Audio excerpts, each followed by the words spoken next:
So we're so used to chess breaking our brains day in and day out, time and again. Stockfish's brain, on the other hand, pretty hard to crack. But sometimes you get a composition or a position that stems from a game that tricks Stockfish. Not even the best can find the win. As you could see in this position, the bar is equal. It is white to move, but white is actually winning. Little does Stockfish know. It's going to be long and drawn out. There's going to be a big trick you need to avoid in the middle of the win. And I'm looking forward to delving into these intricacies. So white to move and win. How do you win? Let's break down the position. So black has a queen. We have a rook and a knight.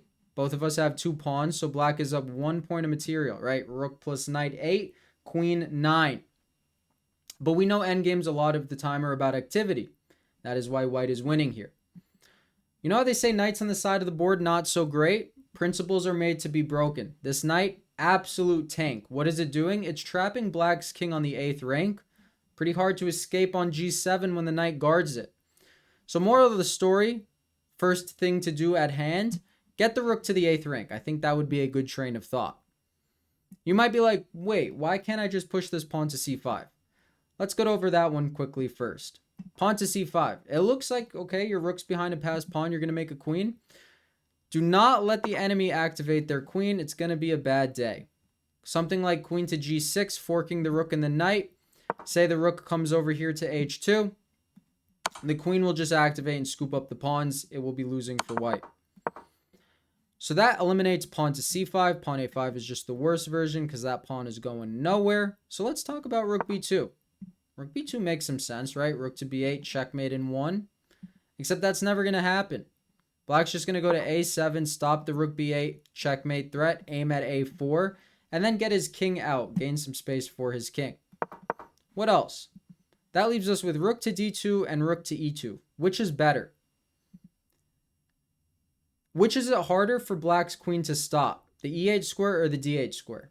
It's harder to stop the e8 square because it's a light square. This is on a dark square. All the vision is blocked over to e8. So rook to d2 would be a mistake because even though it threatens checkmate in 1, again, we get a mega fork. We fork the rook, the knight. We stop the checkmate over here on d8. Life is pretty good. You might be like, well, can't they go rook to d5? Absolutely. Can this knight get out? Absolutely not. That's a win in my books. And the bar agrees. Stockfish, even though it tricked, it still agrees. So look what happens. Rook to e2 is the move. Still doesn't pick up on it. Right? You're threatening rook e8 checkmate. How does black stop checkmate? There's actually only one way. I guess there's a couple, but there's only one good way.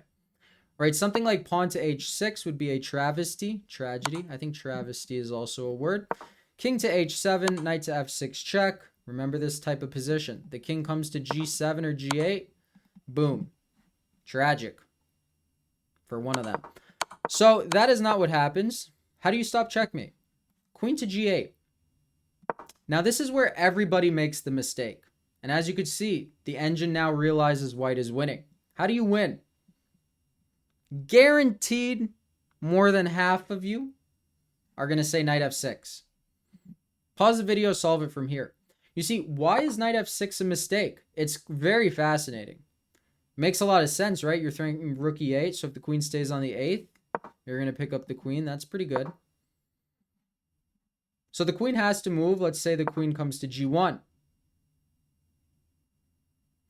Knight f6 is a mistake. Even though the bar is still up, you got to go knight back to h5. The point of going knight f6 is to play rook e8, which is a big blunder. Why is this a blunder? King g7, rook g8, aren't we winning the queen? Well, if they take the knight, you are winning the queen. But is that their only move? Disgusting. King to h6. Look at this. Such a peculiar stalemate. So anywhere the rook moves, the queen activates. Black will probably win that. Look at this. Rook takes. Very peculiar. The king is trapped. It's trapped and all the pawns cannot move. Definitionally speaking, it's a stalemate. It's not what we want. So even though knight f6, you can go back. That's not why you play it, so don't play it. How do you win? Only one move. Knight g7. Pretty gross. What's the threat? Well, if they try to evade, rook to e8 pins the queen to the king, and you're going to win that. Or it might even get a little scary. You might be like, can my knight stop the pawn? I promise you, your knight is definitely in time to stop the pawn. And their king is out of the queening box. Good things to note. Also, it comes with check, but good to look at. What about king takes? Well, king takes, rook g7 check. The king moves, you take the queen. Again, not only are they out of the box, but you are also going to promote with check. Have you guys seen the movie Searching for Bobby Fischer? It's one of those positions, plus 2 tempi, so even better.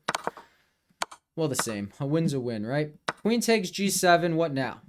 Rook to e8 check. The queen has to come back. Takes, and it's the same position. So knight g7, did you guys find it? It is a lethal move. You never allowed the queen to get activated. It's pretty good stuff. And just to show you the perpetual again. So, sorry. Rook to d2. Rook to e2. I said what I meant, and I meant what I said. Pretty crazy stalemate. Have you guys ever seen anything like this? That is what Stockfish missed all the ways back. But we saw it. Puzzle in its full fruition. Thank you guys as always for watching. A shorter video today, but I like to throw in these cool positions because they're cool. Thank you. Have a good day. Peace out. Boom.